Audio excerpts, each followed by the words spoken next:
Everyone, welcome to my channel success tips. আমি খেলি আজকে আমি তোমাদের করাবো ফার্স্ট সেমিস্টার কলেজের ফার্স্ট সেমিস্টারের চাহিদা রেখা নির্ণয়, মার্জিনাল ইউটিলিটি মানে প্রান্তিক উপযোগিতার রেখা থেকে আমরা নির্ণয় করব, চাহিদা রেখা নির্ণয় করব, যেটা অজয় কুমার নন্দিতে আছে।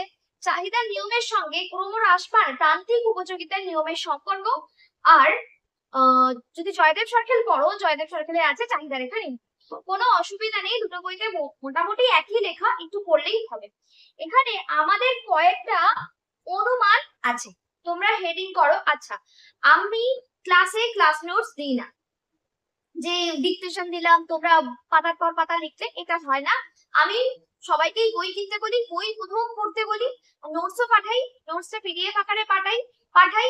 তোমরা সেটা প্রিন্ট আউট করেও পড়তে পারো, এমনি ফোন থেকেও পড়তে পারো। খুব প্রয়োজন না হলে প্রিন্ট আউট তো অনেক খরচা পড়ে যায়, সেটা তোমাদের ব্যাপার একেবারেই। তো বইটা পড়লেই হবে। যে জায়গাগুলোতে যেই কোশ্চেন গুলো আটকে যাবে বা যেই কোশ্চেন গুলো একেবারেই লিখতে পারছো না, আমি তোমাদেরকে বলবো সেই কোশ্চেন গুলোই দেখো।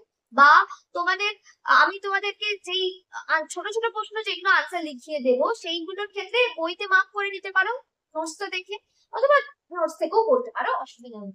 আমরা এখানে আলোচনা করছি চাহিদা নিয়মের সঙ্গে ক্রমহ্রাসমান প্রান্তিক উপযোগিতার সম্পর্ক। হেডিংটা দাও, চাহিদার নিয়মের সঙ্গে ক্রমহ্রাসমান প্রান্তিক উপযোগিতার সম্পর্ক। অনুমান বলে হেডিং দিয়েছো, অনুমানে আমরা লিখবো এখানে উপযোগিতার সংখ্যাবাচক বা উপযোগিতার পরিমাপ সংখ্যার মাধ্যমে প্রকাশ করা যায়।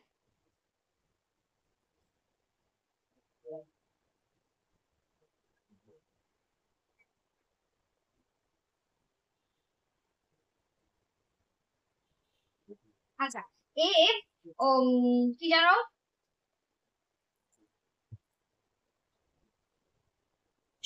সুদীপ বলছিলে যে এটাকে কার্ডিনাল বলে, তাই তো বলছিলে যে তুমি শুনেছো এটা কার্ডিনাল বলে। হ্যাঁ, একেবারে এটা এই সংখ্যাবাচক বলে এটাকে কার্ডিনাল বলছে, আর যদি সংখ্যাবাচক না হয় তখন অর্ডিনাল। একটু বোঝো যে তোমার এই যে আমি বিস্কিট খাচ্ছি বা চা খাচ্ছি, এইটা খেয়ে আমার কতটা তৃপ্তি আসছে, এটাকে আমি কত মার্কস দেব, সেটা হচ্ছে যদি নাম্বারে প্রকাশ করি তখন তাকে আমরা বলবো, কি বলবো, কার্ডিনাল। কার্ডিনাল মানে সংখ্যাবাচক। এবার বোঝো যে যদি আমার খুব খিদে পায়, তাহলে এই বিস্কিটটা আমার কাছে প্রচুর পরিমাণে ভালো লাগা, একে আমি প্রচুর মার্কস দিতে পারি, তাই না? আবার এখন ধর আমার খিদে পাচ্ছে না, জাস্ট এমনি সন্ধ্যেবেলা একটু রিফ্রেশমেন্ট বলতে পারো, মাথা ধরা, চা পড়াতে গিয়ে আবার ব্যাপারটা আছে, ছোটবেলায় যত স্যার বা ম্যাডামের কাছে পড়তে যায়, চায়ের একটা ব্যাপার ছিল, পড়াতে বসে একটু চা না খেলে হয় না স্যারের। আর আমার একজন স্যার ছিলেন, তিনি একদম প্রত্যেকদিন এরকম বলতেন যে চা তাকে 3 বার 4 বার দেওয়া হয়ে যাবে, এত চা খেতে ভালোবাসে, তাকে অতটা খাই না। এইবার তো এই যে আমার কতটা চাটা খেয়ে ভালো লাগলো, আমি কতটা তৃপ্তি পেলাম, এটা ডিপেন্ড করছে আমার উপর। তুমি খেলে তোমার উপর, তুমি একরকম মার্কস দেবে, আমি একরকম মার্কস দেবো, তবু এটাকে ধরে নিচ্ছি যে সবাই মোটামুটি একই মার্কস দেবে, এটা সংখ্যাবাচক বা কার্ডিনাল। তারপরে বলছে উপযোগিতা অর্থের মাধ্যমে পরিমাপ করা যায়।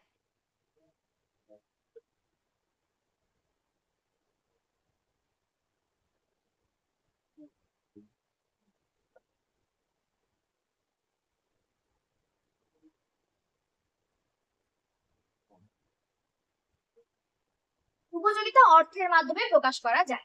তারপরে বলেছে অর্থের প্রান্তিক উপযোগিতা স্থির।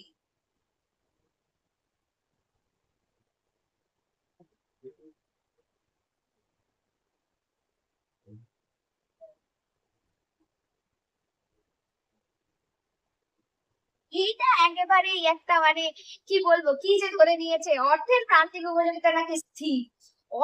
অর্থ আমাদের কাছে যত আসবে তবেই আমরা কি বলবো, আরো দাও, আরো চাই, আরো চাই, আরো চাই, সে যে যেমনই হোক না কেন। মানে খুব কম লোক আছে একদম সাধু সন্ন্যাসী, তাও আজকাল পিওর সাধু সন্ন্যাসী পাওয়া যায় না, যে টাকা পেয়েছে, আরে ঠিক আছে এইটুকু টাকাতেই আমার হয়ে যাবে। আমি বলছি না যে অসৎ করে উপায় রোজগার, কিন্তু বেশিরভাগ মানুষ এরা কাজ চায়, বেশি রোজগার করতে চায়, বেশি রোজগার করতে চায়। না, আছে আছে কিছু মানুষকে আমি দেখেছি, আমার নিজের চোখে দেখেছি, মানে একসঙ্গে থাকি বললেই চলে, যে কিছু টাকা হলেই ঠিক আছে, যা হয়েছে এইটুকুতেই হয়ে যাবে, এরকম একটা ব্যাপার হ্যাঁ থাকে। কিন্তু বেশিরভাগ মানুষের ক্ষেত্রে কি হয়, টাকার উপযোগিতাটা খুব বেশি, প্রান্তিক উপযোগিতাও খুব বেশি, কিন্তু এখানে ধরে নিচ্ছে একেবারেই স্থির, নির্দিষ্ট সময়ে দাম স্থির। 4 নম্বর হচ্ছে দাম স্থির। 5 নম্বর হলো ভোগের ক্ষেত্রে ক্রমহ্রাসমান উপযোগিতার ক্রমহ্রাসমান প্রান্তিক উপযোগিতার নিয়ম কার্যকরী হচ্ছে। ক্রমহ্রাসমান প্রান্তিক উপযোগিতার নিয়ম কার্যকরী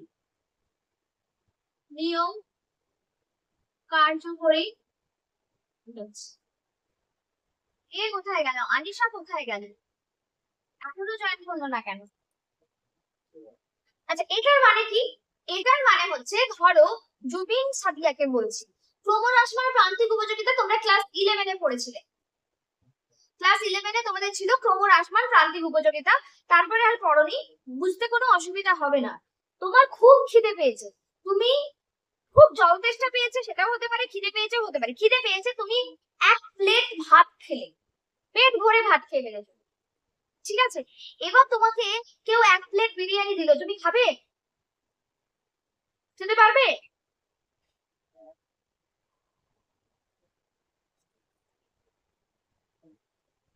আমরা খেতে পারবো না, তাই না? যে পেটটা ভরে গেলে আমরা আর খেতে পারবো না, কেন? কারণ পেটে আর জায়গা নেই। মানে এবার ধরো তোমার জল তেষ্টা পেয়েছে, 1 গ্লাস জল খেলে, জল খাওয়ার পরে তোমাকে যদি আরো 1 গ্লাস জল দেওয়া হয়, তুমি প্রথম গ্লাস জল থেকে যে শান্তি, যে তৃপ্তি পেয়েছিলে, সেকেন্ড গ্লাস জল থেকে ততটা শান্তি তৃপ্তি পাবে? জুবিন বলবে, জুবিন সাদিয়া বলবে পাবে না। তাহলে এটা কি হচ্ছে, আমরা যদি কোনো জিনিস বেশি করে ভোগ করতে থাকি পর পর পর পর, এমন নয় যে 1 গ্লাস জল খেয়েছি, তারপর আবার মিষ্টি খেয়েছি, লঙ্কা খেয়েছি, তারপর আবার জল খাচ্ছি, তাহলে কিন্তু জল তেষ্টা পাবে, খাবো, এমন নয়। কিন্তু পর পর জলটা খাচ্ছি যদি হয়, তাহলে কি হবে?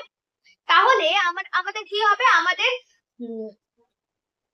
প্রান্তিক উপযোগিতা, মানে প্রথম ক্লাসের পরের ক্লাস থেকে বা পরবর্তী ক্লাসে উপযোগিতাটা কি হয়ে যাবে, কমে যাবে।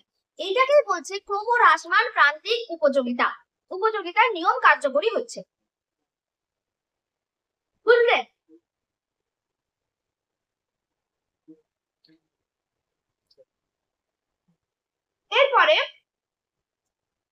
এরপরে আমরা দেখবো 6 নম্বর হলো, 6 নম্বর হবে ক্রেতার আচরণ যুক্তিসঙ্গত, বা ক্রেতা একজন বিচার বুদ্ধি সম্পন্ন লোক। ক্রেতার আচরণ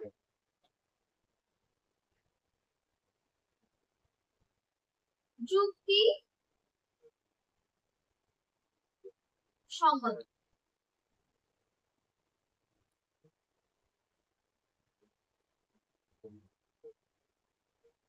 ক্রেতার আচরণ যুক্তিসঙ্গত, এটা হয়ে গেল। এইবার আমরা আগের দিন শিখেছিলাম যে একটা লোক কোনো একটা জিনিসের দাম কতটা দিতে রাজি থাকবে। যে আমার কোনো একটা জিনিস খুব প্রয়োজন, তার জন্য আমি কি করব, বেশি দাম দেবো না কম দাম দেবো? বেশি দাম দেবো, তাই তো? আর কোনো একটা জিনিস আমার ততটা প্রয়োজন নেই, আমি তাকে কম দাম দেবো। এবার ধরো প্রথম যে আমার খুব জল তেষ্টা পেয়েছে, আমাকে যদি জলটা কিনে খেতে হয়, প্রথম গ্লাস জলের জন্য আমি কি করব, বেশি দাম দেব। দ্বিতীয় গ্লাস জলের জন্য আমি কি করব, কম দাম দিতে রাজি থাকবো, তাই তো? যদি আমাকে বেশি করে কিনতে হয়, বেশি পরিমাণ যদি দোকানদার আমাকে ফোর্স করে যে আপনি বেশি নিন, তখন আমি কি বলবো, দাম কম হলে আমি বেশি কিনবো, তাই তো? কারণ আমার প্রথম ইউনিটটা খুব প্রয়োজন, সেখান থেকে স্যাটিসফ্যাকশন লেভেল আমার খুব বেশি, কিন্তু সেকেন্ড ইউনিটটা আমার ততটা প্রয়োজন নেই, সেখান থেকে আমি এতটা স্যাটিসফ্যাকশন পাই না, তাই আমি দাম দেব না। বুঝতে পারছো কি বললাম? জুবিন, এবার এবার কি হচ্ছে, আমি যত বেশি জল খাচ্ছি পর পর আস্তে আস্তে কি হচ্ছে, প্রান্তিক উপযোগিতাটা কমতে থাকছে, প্রান্তিক উপযোগিতা কমতে থাকছে। শেষ গ্লাসটায় আমি ততটাই দাম দেব যেখানে মানে প্রান্তিক উপযোগিতা ঠিক যতটা, আমরা এখানে প্রান্তিক উপযোগিতাকে কি বলেছি, উপযোগিতা সংখ্যাবাচক এবং টাকার মাধ্যমে প্রকাশ করা যায়। তো প্রান্তিক উপযোগিতা ঠিক যতটা আমি ততটাই দাম দেবো, তাই তো?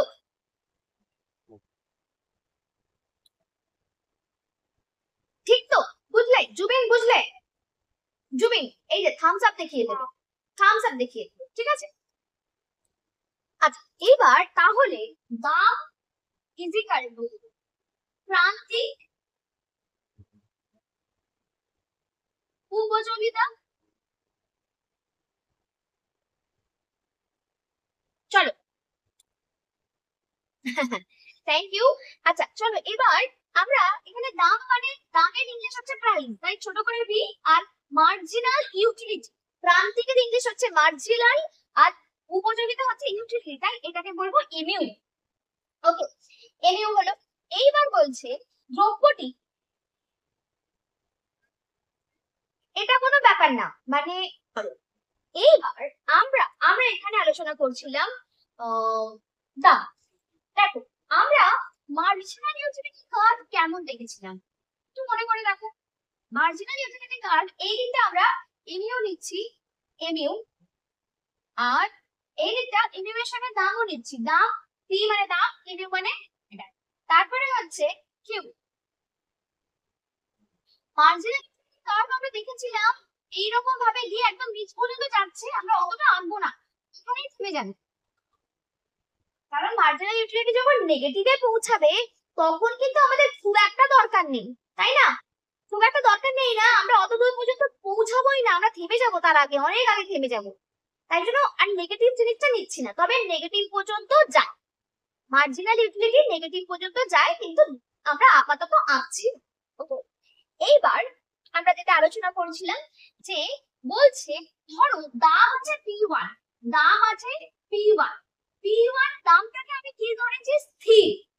1 একক কিনলে 2 এককেরও দাম, মানে 2 এককের দাম 5 টাকা না, 2 এককের দাম 10 টাকা, কিন্তু পার ইউনিট দাম 5 টাকা করে ধরো, ধরে নিলাম 5।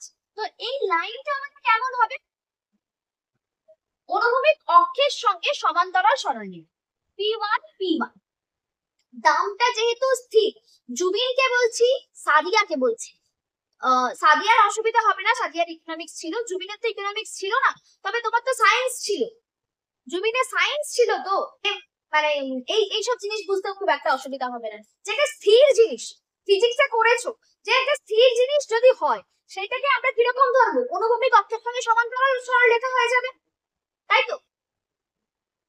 এই টাইপের জিনিস ছিল, যদি মনে থাকে ভালো, না মনে থাকলে বুঝে যে জিনিসটা স্থির হলে দামটা এরকম, এই লাইনটা এরকম। এইবার বলছে তাহলে আমাদের ভারসাম্য আসবে, ভারসাম্য এই পয়েন্টটার নাম আমরা দেব P1 দামে, P1 দামে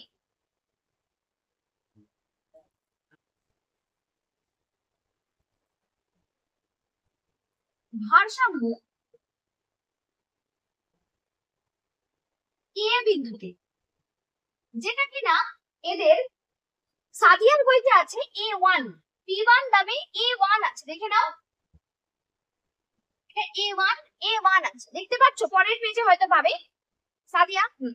এবার এবার বলছে যে কেন এইটাতে ভারসাম্য কেন হলো, এই বিন্দুতে এমইউ আর পি রেখা দুজনে পরস্পর ছেদ করেছে, আমরা ভারসাম্য কোথায় ধরেছি, দাম ইজিক্যাল টু প্রান্তিক উপযোগিতা। ওকে, আচ্ছা এবার বলছে দ্রব্যের দাম P1 থেকে P2 ভারসাম্যের জন্য প্রান্তিক উপযোগিতা। এবার দেখ, কোনো জিনিসের দাম যদি কমে যায়, দাম যদি কমে যায় তাহলে কি হবে, এখানে আমি প্রান্তিক উপযোগিতা, এখানে আমি কত কিউ ব্যবহার করছি, এখানে কিউ ব্যবহার করছি ধরো কিউ ওয়ান পরিমাণ কিউ ব্যবহার করছি, দ্রব্যটা ব্যবহার করছি। কিউ ওয়ান তোমাদের মধ্যে M1 আছে, যারা অনিল কুমার নন্দী ব্যবহার করছো তাদের M1 আছে, আর জয়দেব সরকারে আছে কিউ1। আমি মানে দুটো বই থেকে মিক্স করে লিখে দিয়েছি আর কি, যাকে বলে। তারপরে বলছে দামটা কমে P1 থেকে P2 হল। ভারসাম্যের জন্য প্রান্তিক উপযোগিতা এমইউ থেকে কমতে এমইউ থেকে কমতে হবে। ধরা যাক এমইউ কমে এম, না দরকার নেই, এটা এই জায়গাটা ভুল লেখা আছে, দাঁড়াও।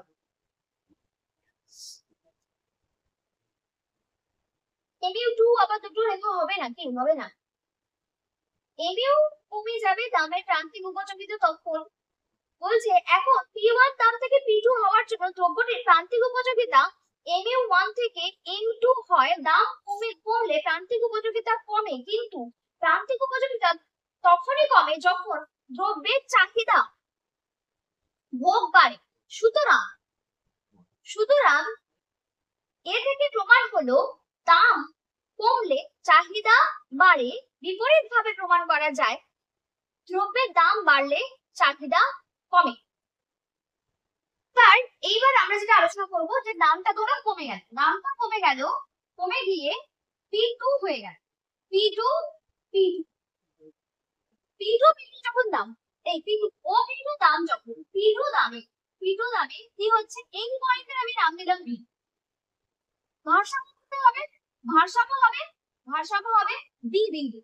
এবার দেখ আমরা যে দ্রব্যটা ব্যবহার করছিলাম সেই দ্রব্যটা কি হচ্ছে, দ্রব্যটার পরিমাণটা কি হলো, আগে Q1 ছিল এখন Q2 দিকে গেছে। ডান দিকে গেলে কি হয়, বাড়ে না কমে? জুবিন এর বলেছো, সাদিয়া বলেছো, জুবিন বাড়ির থেকে ডান দিকে গেলে বাড়ে, একদম নর্মাল ব্যাপার। দামটা P1 থেকে P2, দামটা কি হয়েছে, নিচের দিকে নেমেছে। দামটা তাহলে কি হয়েছে, কমেছে না বেড়েছে? দামটা কি হয়েছে, কমেছে না বেড়েছে? জুবিন বলো। এদের সবার ইকোনমিক্স ছিল, তোমার ছিল না বলে তোমাকে বারবার জিজ্ঞেস করছি।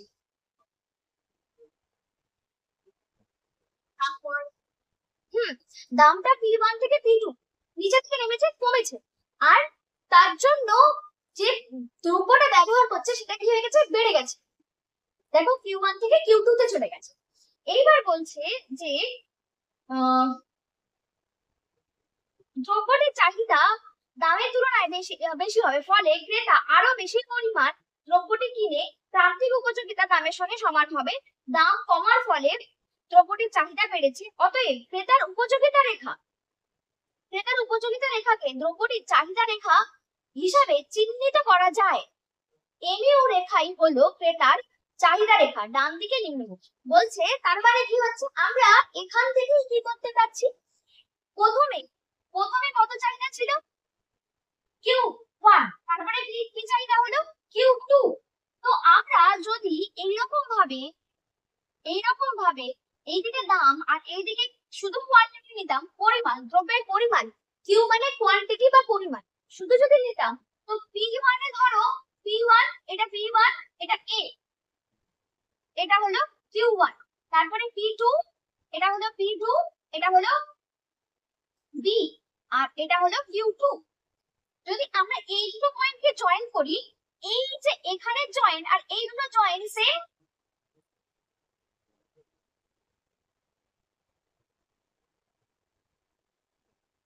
জুবিন, আনিশা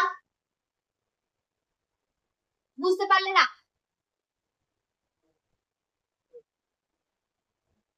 আমি এখানে P1 Q1 এর যে পয়েন্টটা পাচ্ছি, আর এখানে P2 Q2 এর যে পয়েন্টটা পাচ্ছি, যেখানে এরা মিট করছে, সেই দুটো পয়েন্টকে জয়েন করলে যা পাবো, এখানেও এদিকে পয়েন্ট জয়েন করলে তাই পাবো,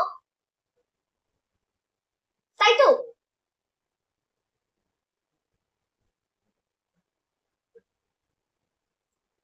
আনিশা কিছু বলছে না, আনিশা।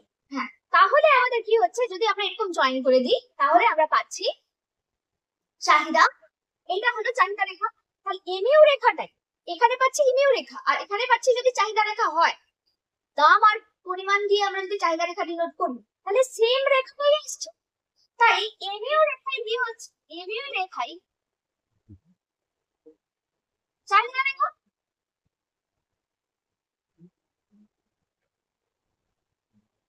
আচ্ছা, এখানে আর কিছু লিখেছে কি?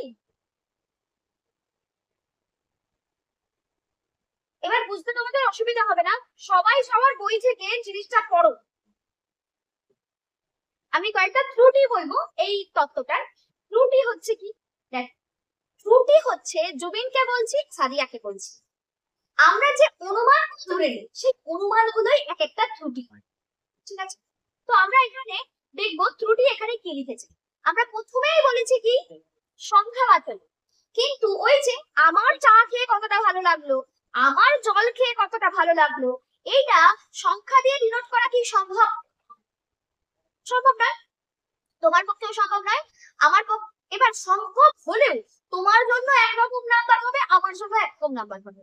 তো এই সংখ্যাবাচক ইউটিলিটিটাকে সংখ্যাবাচক বা উপযোগিতাকে সংখ্যাবাচক করাটা এটা একটা ভুল বলে ধরে নেওয়া হচ্ছে, এটা একটা ত্রুটি। তারপরে বলেছে যে অর্থের অর্থের প্রান্তিক উপযোগিতা স্থির। এটাও আমি একটু আগে বললাম যে আমাদের ক্ষেত্রে কিন্তু এরকম ঘটনা জেনারেলি ঘটে না। যেমন আমি মানে আগের দিন যখন পড়াচ্ছিলাম ওদেরকে বলছিলাম যে আমি মোটামুটি ভেবেছিলাম যে আমি পড়াবো না, ফার্স্ট সেমিস্টার আর শুরু করবো না, কলেজটা শুরু করবো না, খুব চাপ হয়ে যায়। তোমরা দেখতে পাবে মানে এই মাসটার পরে যে কি চাপ শুরু হবে, তোমাদের অনার্সের পড়া শুরু হয়ে গেলেই একটা অদ্ভুত চাপ সৃষ্টি হয়, ক্লাস করতে পারবে না ঠিক করে, সিলেবাস শেষ করাটা একটা ডিফিকাল্টিজ এসে দাঁড়াবে, বিভিন্ন টাইপের সমস্যা এসে দাঁড়াবে। তো সেই জন্য আমি বলছিলাম যে ভাবছিলাম শুরু করবো না, তারপরে ভাবলাম পড়ালে তো একটু কষ্ট হবে, না হয় টাকা তো পাবো। টাকা মানে তার আগে কিন্তু স্কুলের চাকরিটা পেয়েছি, তখন হলো ভালোই হলো, স্কুলের চাকরিটা পেলাম, আর আমি নতুন টিউশন এখন আর নেব না। তারপরে আবার তার পরের মাসে টিউশন নিয়েছি। মানে এটা হচ্ছে ওই আর কি, টাকার ইউটিলিটি, টাকার মার্জিনাল ইউটিলিটি বলো, কোনো ইউটিলিটি কমে না, বাড়ে, উল্টে বাড়ে, এটাকে এখানে স্থির ধরা হয়েছে, এটা একটা ভুল জিনিস। তারপরে বলা হয়েছে যে মার্শালের তত্ত্বে ধরা হয়েছে, এটা তো বললাম, আয় প্রভাব পরিবর্ত প্রভাবের কথা উল্লেখ করা হয়নি। আয় প্রভাব পরিবর্ত প্রভাব তোমরা এখন বুঝতে পারবে না, মানে জুবিন সাদিয়ার কথা বলছি, তোমরা একটু জানো কি বলে আনিশা আর সুরি আগের বছর পড়েছো। আমরা আবারও এই চ্যাপ্টারে কিন্তু আয় প্রভাব পরিবর্ত প্রভাব নিয়ে বেশ কিছুটা আলোচনা করব। তো বলছে যে আয় প্রভাব পরিবর্ত প্রভাব এখানে ধরা হয়নি, তাছাড়া চাহিদা নিয়মের ব্যতিক্রম যেসব দ্রব্য রয়েছে, ডিফেন দ্রব্য, বেভলেন এফেক্ট, এইগুলোকেও ধরা হয়নি, একটা অসুবিধা। তারপর বলেছে অধ্যাপক হিগসের মতে আলপি সেফটিভি প্রভৃতির মতো দ্রব্যের ক্ষেত্রে প্রযোজ্য। বলছে মার্শালের উপযোগিতা তত্ত্ব কম গুরুত্বপূর্ণ দ্রব্য সেফটিপিন আলবিন প্রভৃতি দ্রব্যের জন্য প্রযোজ্য। এ সমস্ত দ্রব্যের জন্য ক্রেতার আয় খুব সামান্য অংশ ব্যয় হয়, ফলে এই সমস্ত দ্রব্য কেনার পর ক্রেতার অর্থের পরিমাণ প্রায় অপরিবর্তিত থাকে। অর্থের প্রান্তিক উপযোগিতা স্থির থাকতে পারে, কিন্তু গুরুত্বপূর্ণ দ্রব্যের জন্য ক্রেতার আয়ের বেশি অংশ ব্যয় করে, তাদের ক্ষেত্রে অর্থের প্রান্তিক উপযোগিতা স্থির নাও থাকতে পারে। ওই অর্থের প্রান্তিক উপযোগিতা ধরে নিয়েই করছে, বলছে ছোটখাটো উপযোগী হয় তার জন্য এই তত্ত্বটা কার্যকরী, মানে এই তত্ত্ব না, পুরো উপযোগিতার তত্ত্ব, মার্শালের তত্ত্বটা কার্যকরী, কিন্তু বড় বড় আমাদের খুব প্রয়োজনীয় দ্রব্যের ক্ষেত্রে কিন্তু কার্যকরী নয়, এটা হিগস বলেছে। আচ্ছা, আর বলেছে মার্শালের তত্ত্বে পরস্পর বিরোধী অনুমান বলে অভিযোগ করা হয়েছে। মার্শালের তত্ত্বে ধরে নেওয়া হয়েছে প্রান্তিক উপযোগিতা ক্রমহ্রাসমান আর অর্থের প্রান্তিক উপযোগিতা স্থির। বলতে দুটো জিনিস ধরছি, একবার বলছি যে দ্রব্য যদি হয় সেই দ্রব্যটার প্রান্তিক উপযোগিতা ক্রমহ্রাসমান, আবার অর্থের বেলা হচ্ছে প্রান্তিক উপযোগিতা স্থির। একই তত্ত্বে প্রান্তিক উপযোগিতাকে একবার ক্রমহ্রাসমান ধরা হয়েছে আর স্থির ধরা হয়েছে, এই দুটো মানে উল্টো উল্টো ধরা হয়েছে, এই অনুমানটাকে ভুল ধরা হয়েছে। এবার তোমরা বইটা পড়ো, যে ব্যতিক্রম গুলো বুঝতে খুব একটা অসুবিধা হবে না, কিন্তু থিওরিটা যদি কোনো অসুবিধা হয় আমাকে বলবে, ঠিক আছে? পড়ো। আর তোমাদের যারা ইউটিউব দেখে ক্লাস করছো তাদের যদি বুঝতে অসুবিধা হয় অবশ্যই আমাকে বলবে, আর যদি পড়ানো ভালো লাগে, যদি আমার কাছে অনলাইন বা অফলাইন ক্লাস করতে চাও অবশ্যই কন্ট্যাক্ট করতে পারো, কন্ট্যাক্ট ডিটেইলস আমি ডেসক্রিপশন বক্সে দিয়ে। Thank you.